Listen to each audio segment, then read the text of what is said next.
Hi guys, welcome back to my channel. So if you guys are not familiar and don't know, I'll also link it somewhere up here in the cards. I'm doing a book haul series. Anytime I buy books enough to do a haul, I will showcase it to you guys. I've already done 2 of these videos. This is going to be the 3rd one, and this is going to be the biggest one with 1 2 3 4 5 6 7 8 9 10, should be 11 11 books. These are books that I have recently gotten added to my bookshelves. Again, there is going to be another bookshelf in this room. There might be 2 the next time you guys see a video, because this one's pretty full and then the one in the front is pretty full, and then I've already built the second one. I just haven't pulled it into my room because I'm extremely lazy, and then I'm also like trying to like film this content as fast or in bulk as I can. But I do have a couple of books that I do want to show you guys. Some of these are releases, new releases that released this year, and I'm so happy I was able to get my hands on them. I still have a list of new releases that I'm waiting to come through, and as they as they trickle through the system and are released, I will be collecting those books, reading those books, reviewing those books, and then showing you guys the haul of those books. I know there was a lot, but let's get into it. This stack of books is pretty big, so let me see if I can actually hold it up and show you guys, because this is a lot.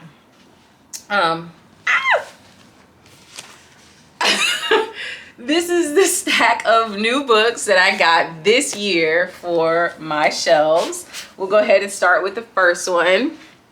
And this one is the 3rd book in an interconnected standalone. I think it's a series. It's the When in Rome series. This is the 3rd book, called Beg, Borrow, and Steal. I read When in Rome in 2023, end of 2023, and then Practice Makes Perfect in 2024. And I'm going to read the 3rd book in 2025. This one came out in January. I did put this on my anticipated releases for 2025 like list, the video that's actually like out on the channel. You guys can check it out. And I was super happy to get my hands on this copy. So yeah, I don't know too much more about the book. I don't even remember what characters. Let me see. Emily and Jack. I'm trying to jog my memory, but it's been a lot of books, a lot of series later. But I am excited to kind of finish out this series. I don't know if she's gonna do another book, but Sarah Adams does her like romantic books are really, how do I say this? There's not a whole lot of spice, if any. It's like a lot of suggested closed door like spice, and I'm okay with that, because sometimes I don't like to read a lot of spice scenes, because a lot of them do tend to be like extremely cringy. But Sarah Adams is pretty good about like the spice level, or you know, knowing what her audience, her readers want. So I can't wait to get into this one. It may be on the March TBR, who knows, we'll see. The next book that I have, this is also a new release, and this came out the end of January, and I was able to get my hands on it, but it is Out of the Woods by Hannah Bonham Young. And I read Out on a Limb, and I did not expect to like that story as much as I did, so I definitely got my hands on this one. This was also in my anticipated releases for 2025 video. This is about the female main character from Out on a Limb's best friend and her husband, and I cannot wait to read about their story, because they had glimpses of it in Out on a Limb, and I was just like, oh, I hope she like does something with these characters, because they just seem so cute together. So yes, I got the 2nd book, and I do want to get her books in her other series. I want to say it's like Next of Kin, the Next of series, so I do want to get that one, but I'm so happy I was able to get my hands on this one. And then another book, it came out actually this month. I am filming this, it is February 20th. I don't know when you guys are going to see this, but this book came out February 4th, and I already told you guys in a previous video and other videos that Allie Hazelwood, she's that girl. Normally Allie Hazelwood writes about female main characters who are in STEM. So this is a little bit different, because it is the female main character, they're still at what? They're at Harvard, I think. Some Ivy League school. They're at some Ivy League school, and the female main character, male main character, they're in STEM like degree fields or whatever, but this is focused around them being swimmers, competitive swimmers, divers, whatever. So it is very different to see her do like a sports-ish romance. I know another book that she kind of did that kind of threw everybody for a loop, but was really good in my opinion, was Bride, and that was a vampire werewolf love story, so like paranormal. But the female main character, her career field before she did all the other things was based on like computer science, cybersecurity, whatever. So I mean, she still sticks to the STEM theme. She's just trying to branch out, and I can't wait to see this. And this is, I do like the sprayed edges. I'm a huge fan of the blue. It has like little droplets on it. I don't know if you guys can see that. And then there is some character art on the first. You can't really see their faces. And the last page. So it is pretty thick. It's very different from her other books. But I'm excited to get into this and see if this is something I'm going to be interested in from her, or I'm just going to stick with what she normally puts out. But yeah, I got my hands on the Allie Hazelwood book. And then the next two books, the rest of these books, they're part of a series, okay? Don't even get me started, because I did not realize how sucked in, how deep I was going to get into that. Normally, I am a standalone one kind of book kind of girl, but now looking back at like my bookshelf and all the other books I've accumulated, they're all either a duology or some kind of series. So this next one I found out about, oh my God, who was I watching? A booktuber of color, and she brought up these books, and I love when Black women have magical powers and they are trying to figure themselves out, and they just kind of like, life kicks their ass at first, and then they turn around and they kick life's ass. So these books are by Leslie Sambury or Burry. This is Blood Like Magic, and then the sequel is Blood Like Fate. And I love the characters on the books. Okay, this one's the first one, Blood Like Magic, and then Blood Like Fate is the second book. But these are phenomenal, stunning covers, and I love it. I cannot wait to get into these series. I saw the covers and I didn't even know too much about what they're about, and I was like, sold, add to cart. So yeah, these are gonna be great. I'm gonna assume though, based on the fact that it's Black women with magical powers, that they lose like their mom or their grandmother, or their dad, or somebody super important in their life. They discover that they have these magical powers, and they're trying to control it and work through something difficult in their life. That's just what I'm assuming, because that's typically how these kind of books go. But I love it, because a lot of the times they throw in some little twist here and there that I was not expecting. So these are next. The next book that I got, and it was based on a recommendation from the author Rachel Gillig, I think is how you say her name. She's the author of One Dark Window and then Two Twisted Crowns. She blurbed this book. Actually, there's like a whole couple of pages in One Dark Window and Two Twisted Crowns about this book. And it's a series. So we're gonna have to get the other books, but a lot of booktubers have been raving about this. Is Half a Soul. The premise is very, very interesting. So basically it's fae. That's not the biggest fantasy like appeal to me. I don't necessarily care if they're fae, but I do love when some kind of magical elements are thrown into the books, whatever. But apparently the main female character,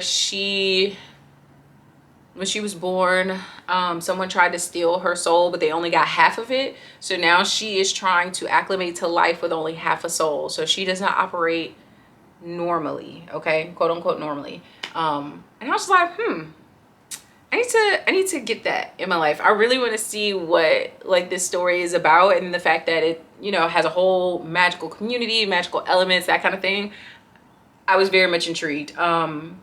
Depending on how well this read goes, or if it doesn't, will determine if I pick up I want to say there's like 3 books in this series. I could be wrong, but it'll determine if I pick up the other books. So that's that one.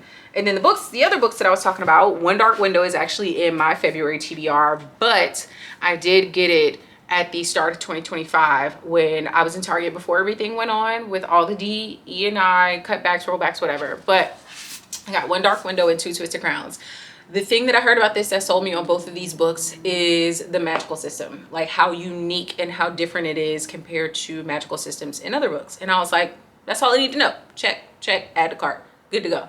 So I got both of the books. This one will be read this month, and then I will figure out when I will read this one, but this one is in my TBR. I forgot what pick this one was. Oh, actually it's here, the prompt. The most recent add to my TBR, and since I had brought it in January 2025, I was like, cool. So those books, and then another set of books that have been raved about, and all I gotta say is they better be good, okay? because the author who wrote these books, some of the books that she writes are a little dark and kind of creepy. So I was a little hesitant going into this, but apparently the books in the Grishaverse are very, very different. And for those of you who heard me say Grishaverse, maybe you already know what books I'm referring to. I know Shadow and Bone already has a Netflix series, and I think I know what Shadow and Bone is about. I'll have to like look into it a little bit more though. But that is Six of Crows and Cricket Kingdom by Leah Bardugo. I think that's how you say her name. These books are pretty thick, and oh shit, I didn't realize they had the actual other series like on the back of this book. I never even paid attention to that. But Shadow and Bones is a trilogy. Six of Crows is a duology, and everybody raves about these two books and how amazing they are. So they better be good. Then she also has King of Scars duology, and then the Darkling's origin story. So the only ones I'm interested in are these books and maybe the Shadow and Bone trilogy. I don't know. We shall see. But like I said, a lot of her books are pretty dark, kind of creepy. I think, didn't she write The Familiar or something like that? She's a couple of books actually, but we shall see. We shall see if I like these, especially if she's been good enough to get like a whole Netflix show on her Shadow and Bone series. But yeah, those are the next two books in the series that I got. And then the last book, this is to round out the series that I started and have loved. I already read the second book. And I'm pissed because I got through it way too fast. I finished it in 2 days. I was listening to it while I was at work. I was ignoring people just to get through the book. But the third book, I am really trying to hold off on, because her first book is being adapted into a movie. Or is it a series? I think it's a movie. The third book, and it's so small compared to the first two books. It's not even that many pages. It's like 350 pages. It's like less than 400 pages. But the Legacy of Orisha series by Tomi Ademi, I'll learn to pronounce her name. But this is the third book in the series, and this is the final book that I have to read, and I've been putting it off. I may not include this into a TBR until about April or May, if I'm being completely honest with you, because I am not ready to have this story end. I actually need her to make a fourth book, okay? Depending on how this one ends, I might need her to make a fourth book. But this series, I know it is YA fantasy, just set in like the most magical place ever. I can't. I'm not ready. So I'm taking my time getting through this. But I'm really hoping that the adaptation into the movie or the series or whatever it's going to be is as good, because I know it's for the first book, Children of Blood and Bone only. I don't know if there's going to be a continuation for Children of Virtue and Vengeance and then Children of Anguish and Anarchy. We shall see though. But the predicted cast for the first book is phenomenal. I cannot wait. But this book, I'm trying so hard not to like get through everything super fast, but let me see if I can pick this back up. Ow! Oh my God. Okay. Oh, already lost one. Oh my gosh. You guys. Yeah, this is absolutely ridiculous. But that's this whole stack of books. But that's a lot of brand new books that I have added to my growing TBR and just my bookshelves in general. But yeah, that is like the third part in this series, and I cannot wait to collect more books and show you guys. I'll see you in the next video. Bye.